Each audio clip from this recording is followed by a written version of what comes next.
In this video, we're going to dive a little bit more deeply into process methods, and we're going to take a look at process method specifications, the return values, and the inputs that apply to all process methods. So we're going to be in our Visual Studio solution, and I'm going to pull up the source code for EXM Cognition. And we've looked at the main C file and the H files, and we've also taken a look at the assess method. So we're going to dive a little bit more deeply into assess. As I talked about in a previous video, the specification for every process method is the same. And we can see that at the bottom of the class definition right here. You can see that all these process methods have the exact same inputs and the exact same return values. So we're going to take a closer look now at just what are those inputs and what are those return values. So first of all, there's the PM context structure. So the formal type is PM context type. So you can search for that type in the Flames documentation, and the topic that describes it is in the Cognition Model Developer Manual under Process Methods, and then there's a section here that's called Process Method Declaration. So here's a listing of the contents of that structure. We normally don't need to look at the values in that structure. It's actually kind of unusual.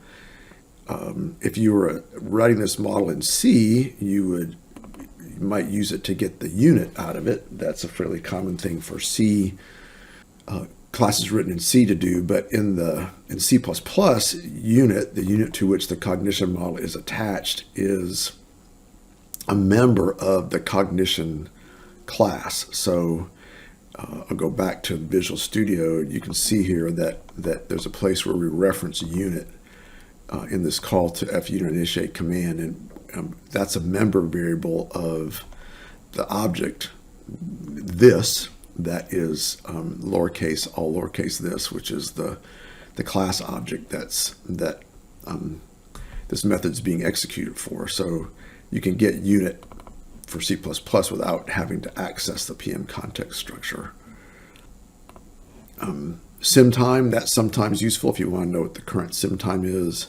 This is important to the actual cognition model itself, the object, which again is useful for C objects, for C classes in C++. That's just the same as lowercase this.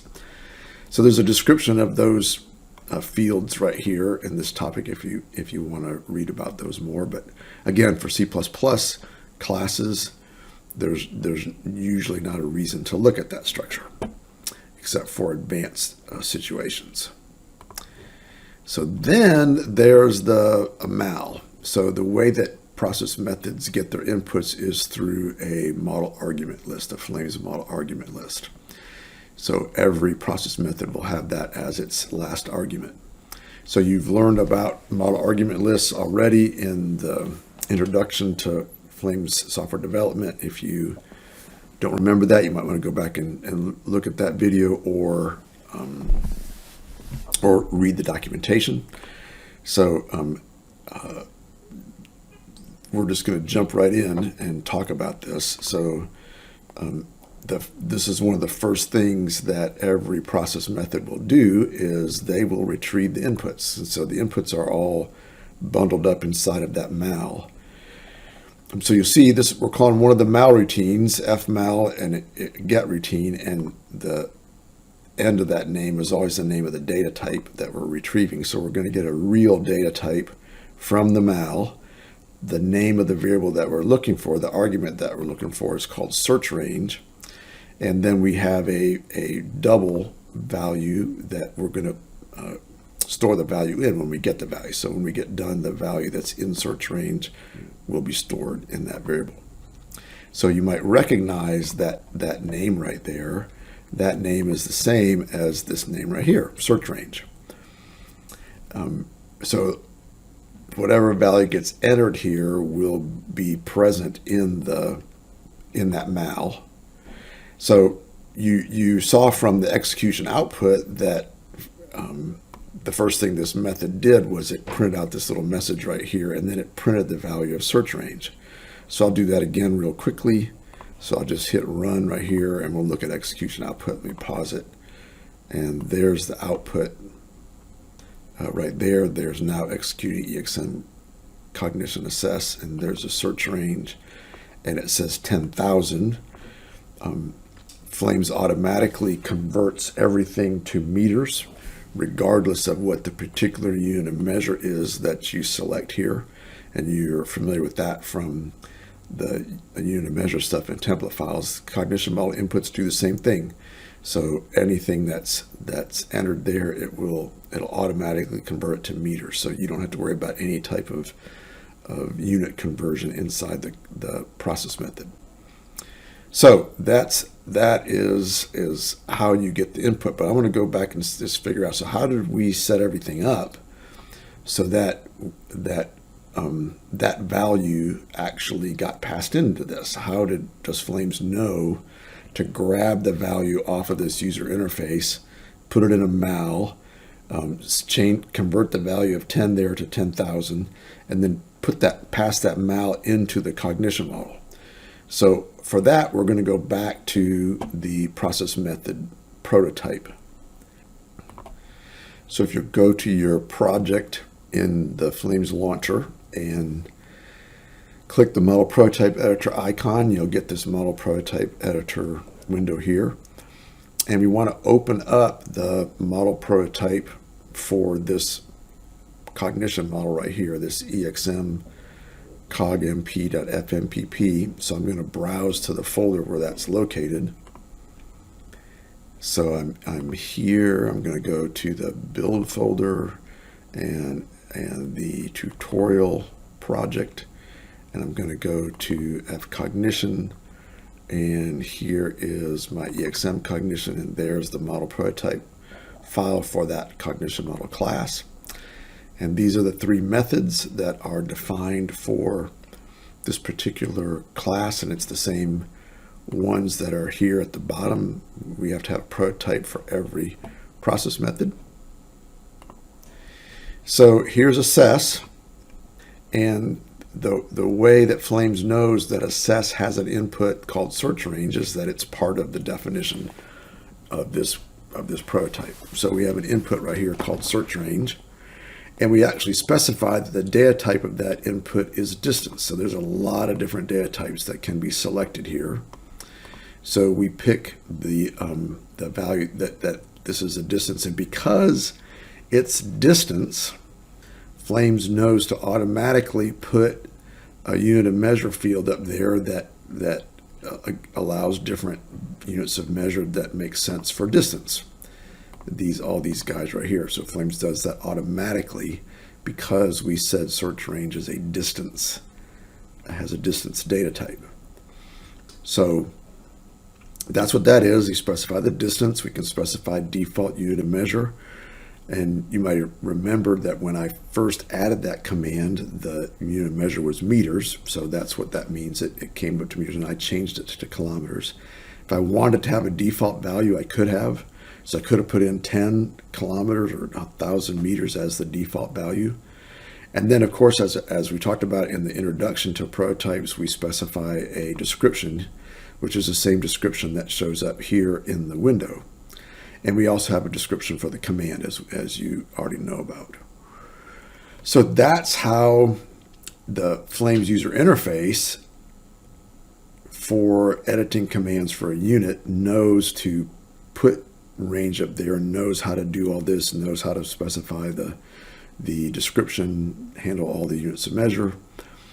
But this is used for even more than that, because in my prototype for this process method, I said that this process method has a input of search range, and I didn't select the optional box. Because I set it up that way, in my code, when I go to the assess method, I'm guaranteed that search range argument is going to be in this mal. Flames will check when the assess command is initiated for this particular unit, and hence for this cognition model, whether or not the mal actually contains an argument named search range of the real data type, and that is passed in that mal. If it's not there, Flames will not allow this process method to get called.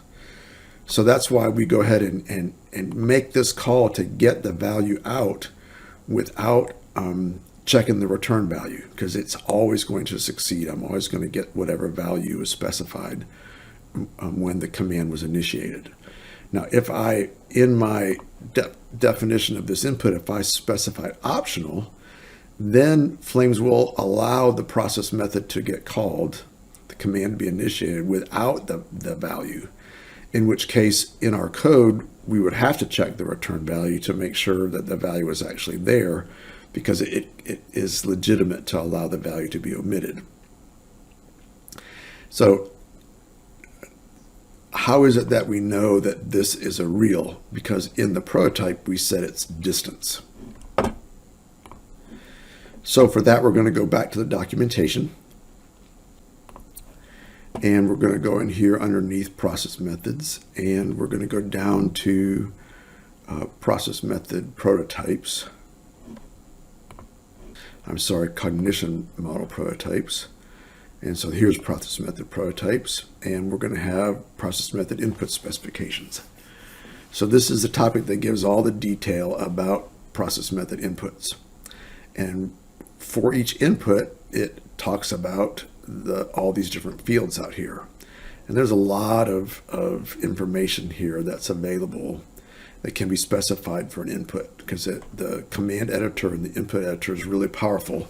And it does a lot of things for users, and it gives them a lot of ways to edit that value graphically.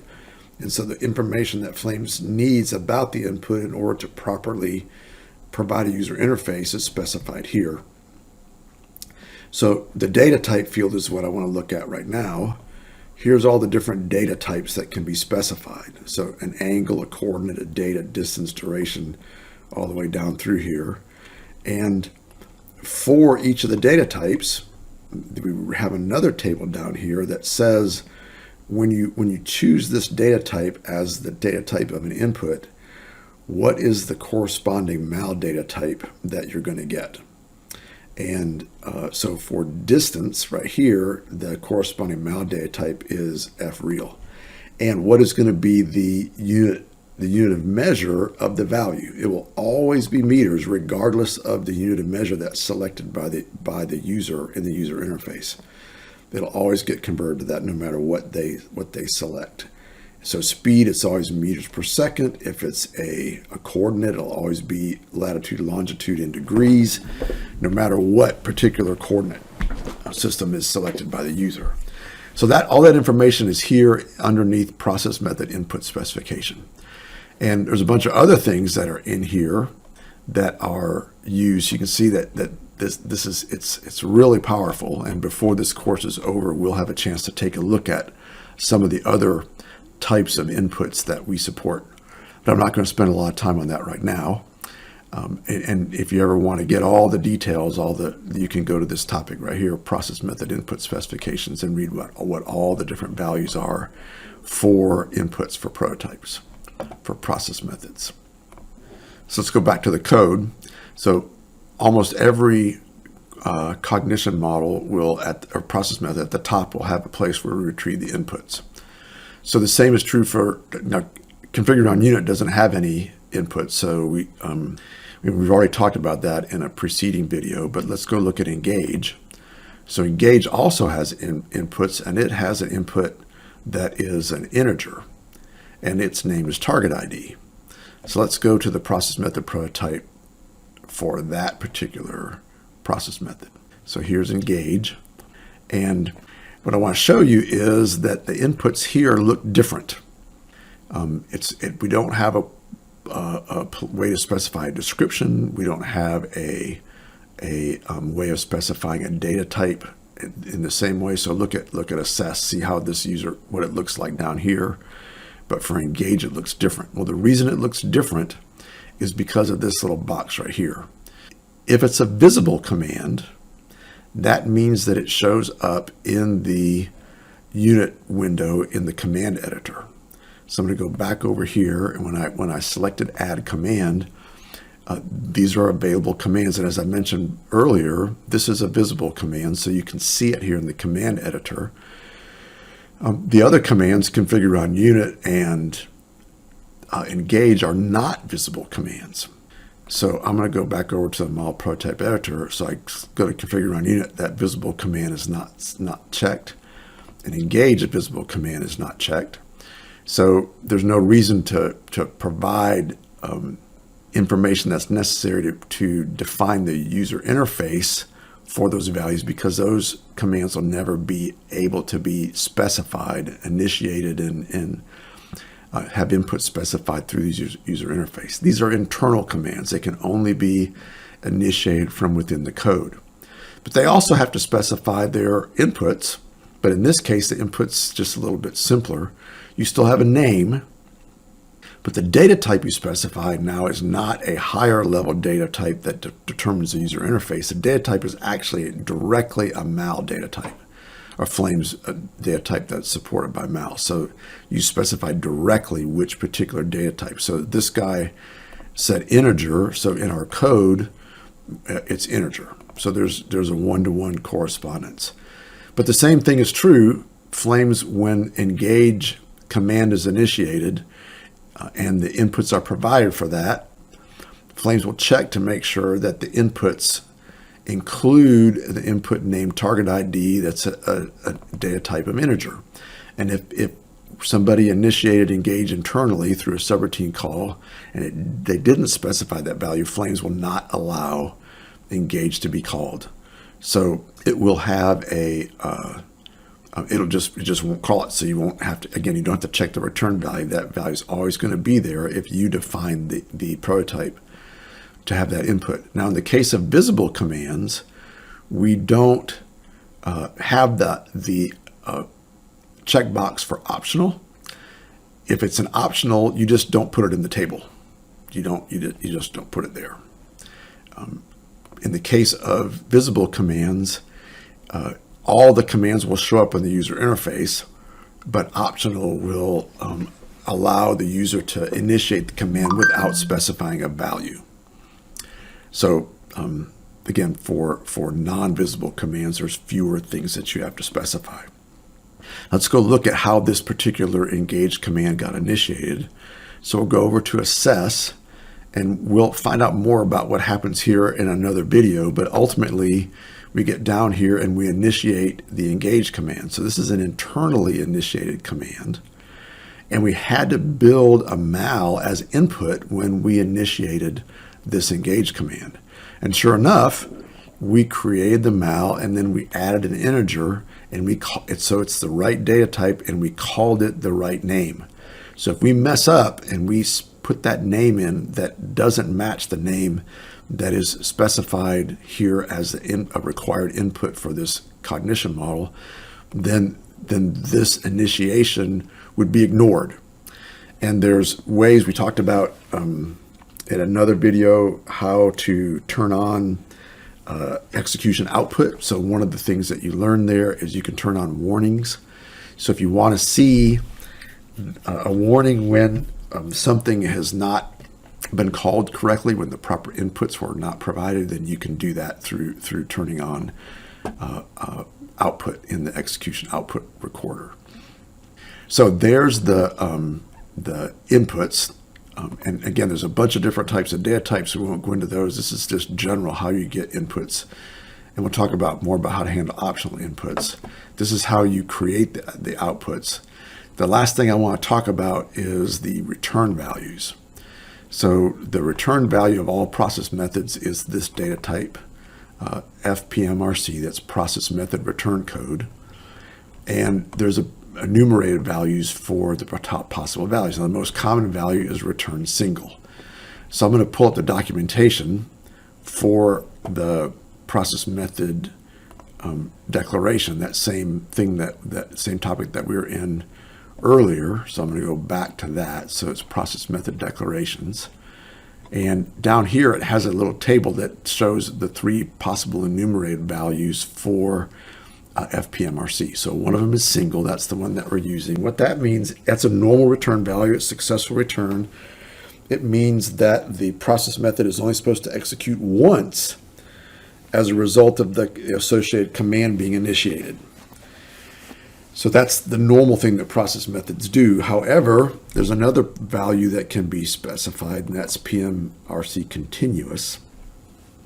When that happens, Flames will automatically reschedule the execution of the process method. So we'll talk more about that in another video, but that's the other value. And then finally, there's FPMRC error. So if you return error, Flames doesn't do anything other than automatically print an error message. So you saw that in the configure on unit video, the preceding video, we talked about the configure on unit command. The configure on unit process method actually returns PMRC error if there's an error that occurred inside the process method. And if you go back and look at that video, you'll see that Flames automatically printed an error message to the execution output that gave the name of the unit, the name of the command, the time, and said that there was an error executing this particular command. So Flames automatically generates all that stuff. You don't have to do that in your error message. But the rule that we have with Flames is that whenever any process method returns error, and you can go look at the starter models and the tutorial models, and you'll find lots of places where error is being returned. Anytime error is returned, it's our rule, we can't enforce it, but what we recommend is that you always call FMH print error and give some sort of description about what the actual problem was. So that you don't just say, hey, there was an error there, but tell the user what the error was, and if possible, tell the user what needs to be done to actually fix the error. So what was wrong and what needs to be fixed. So we're going to get this error, we're going to get this message right here, followed by this message, followed by a message generated by Flames. So the user's going to find out the reason this thing is not going to execute is because there's not the proper sensor employed. And that was talked about in the configure on unit video for that particular command. So that's our rule. Make sure prior to returning this, you always have calls to MH print error that will have messages that tell the user what was wrong and hopefully how to fix it. So with that, we've talked about now the inputs that, again, they're the same for all types, all cognition process methods, and the return values. So this is a pretty long video, but hopefully it's been helpful, and it gives you something that applies to every single process method that you're ever going to create. Thank you for watching, and thank you for using Flames.